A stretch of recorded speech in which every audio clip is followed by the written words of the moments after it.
Sesame is a high-value oilseed crop with a global market value of more than 97.5 billion. According to the Namibian Agronomic Board, global demand for high-quality seed oils is increasing, which has resulted in rising prices for cooking oil and associated items in Namibia and globally. To give us more on the crop is the Manager of Research and Policy Development at the Namibian Agronomic Board, Mr. Gerson Kampungu. Sir, good evening and welcome to the show. Yes, good evening, ma'am, and thank you. Mr. Kampungu, good evening.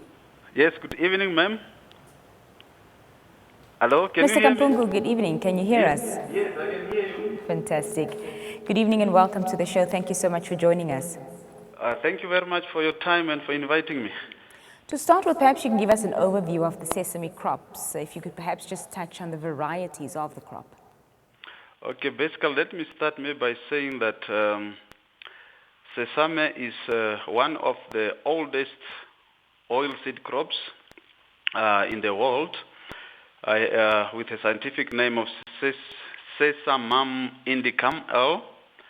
And this crop is mainly cultivated in tropical, subtropical, and southern temperate areas of the world, and successfully grown in Africa in such countries like Sudan, Kenya, Nigeria, and Ethiopia.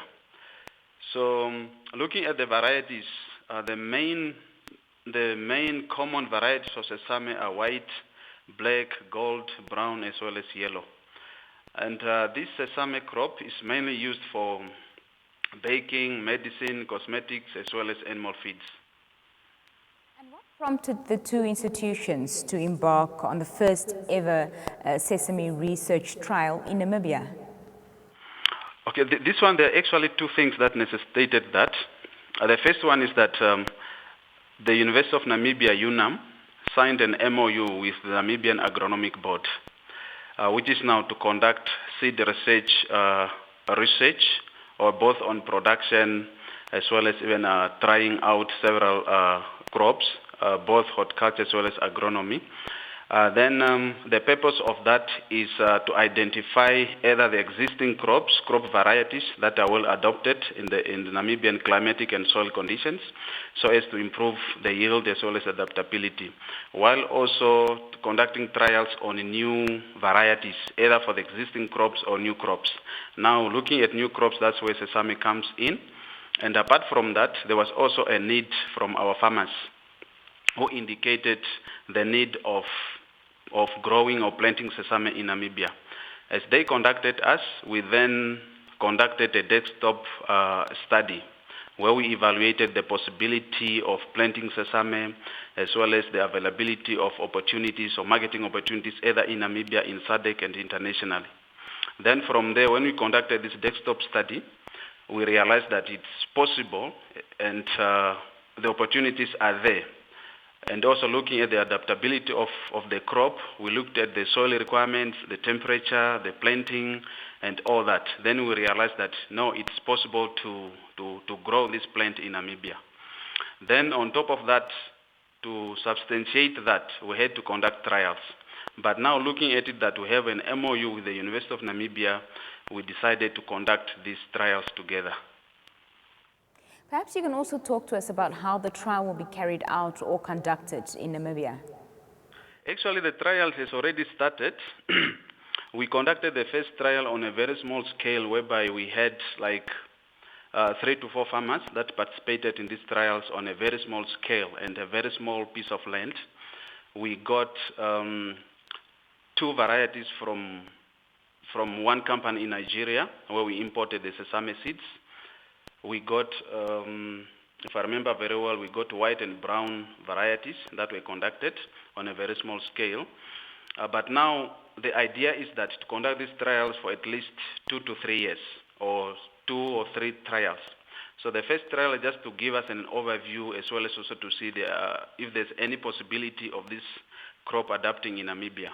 But now on the second trial, we aim on covering all the production zones we have in Namibia, whereby we might have even 2 farmers in each and every production zone, and also increasing the scale. Maybe each and every farmer can plant on a land size of, let's say, 1 hectare or half a hectare.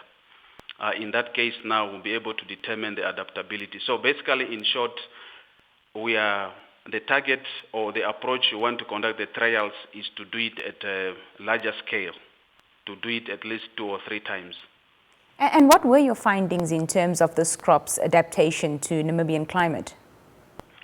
Yeah, based on the current trial we conducted on a very small scale, I would say that it's quite adaptable, though there were a number of challenges since it was the very first time, so there were a number of things our farmers were not fiscally aware of or experientially aware of.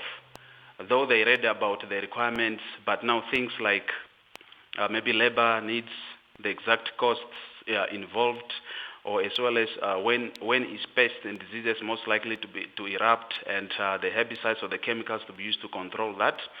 But apart from that, I would say that it's quite adaptable.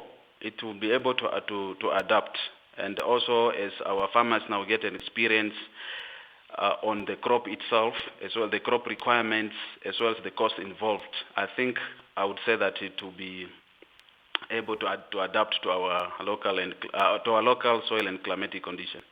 Just very lastly, as we round off our discussion, Mr. Kampungu, how profitable is sesame seed farming, and how will this crop contribute to the economic development of Namibia? That's a quite interesting one. Profitability aspect, generally speaking, if try to compare the production costs or let me say per hectare, the production cost on 1 hectare, it ranges from 2,300 to 2,600 Namibian dollars per hectare, while the net farm income before tax, it ranges roughly 4,600 to 4,800 Namibian dollars per hectare. So that can actually show that it can be profitable. This is now holding other things constant, things like management issues, and also changes in the application of fertilizers and stuff like that. But I would say that at the moment, and also based on the small trial we conducted, I would say that it's quite profitable. Sustainable. Yeah, now in terms of how it will contribute to the economic development of Namibia, yeah, because the main purpose, or among the main purposes of the trials, is for us to identify specific varieties that will be well adapted to the Namibian soil and climatic conditions. Then once we have identified these specific varieties, we are looking at conducting mass production as well as multiplication within the country.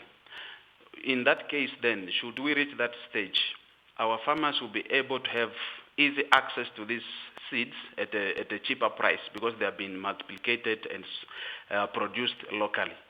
So in the long run, that will now be able to contribute to food security. Then I would say in the short that that's how we foresee these trials on Sesame contributing to the economic development. Mr. Kampungu, thank you so much for your time. Thank you for joining us here on the Daily Roundup. You are welcome, and thank you very much for your time. When we come back, we talk about COVID-19 vaccines. Stay with us.